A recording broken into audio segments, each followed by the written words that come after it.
رب کہتا ہے کسی کو تکلیف دے کر مجھ سے اپنی خوشی کی دعا مت کرنا، لیکن اگر کسی کو ایک پل کی خوشی دیتے ہو تو اپنی تکلیف کی فکر مت کرنا۔ بات نیت کی ہوتی ہے صاحب۔ کوئی کعبہ سے بھی خالی ہاتھ لوٹتا ہے اور کوئی گھر بیٹھے رب کو پا لیتا ہے۔ دل کے دروازے مکمل طور پر بند نہ کرو۔ بعض لوگ اپنی غلطی کو محسوس کر کے واپس لوٹ آتے ہیں، مگر آگے بند دروازے پا کر انہیں مایوسی ہوتی ہے اور ان کے پاس صرف واپس جانے کے سوا کوئی راستہ باقی نہیں بچتا۔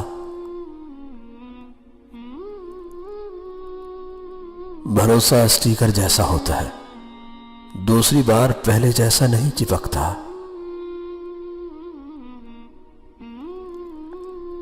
سنو، وقت ایک سا نہیں رہتا، وہ خود بھی روتے ہیں جو اوروں کو رلاتے ہیں۔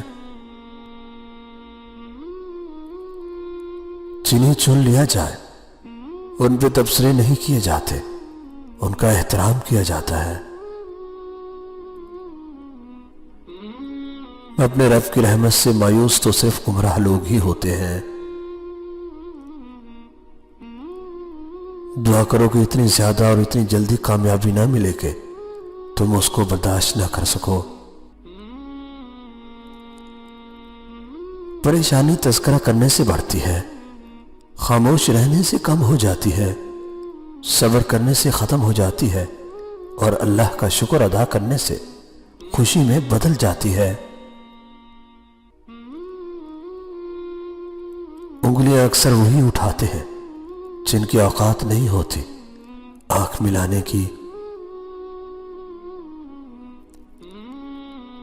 کسی کے دل میں محبت پیدا کر کے اسے چھوڑ دینا قتل کے برابر ہے۔ منہ میں زبان تو سب ہی رکھتے ہیں، مگر کمال وہ کرتے ہیں جو اسے سنبھال کر رکھتے ہیں۔ کل فرصت نہ ملی تو کیا کرو گے؟ اتنی مہلت نہ ملی تو کیا کرو گے؟ روز کہتے ہو کل سے پڑھیں گے نماز، کل آنکھ نہ کھلی تو کیا کرو گے؟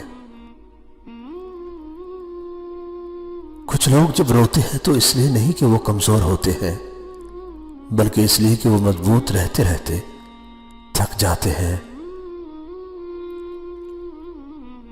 رشتوں کو جوڑے رکھنے کے لیے گونگا، اندھا اور بہرا ہونا پڑتا ہے۔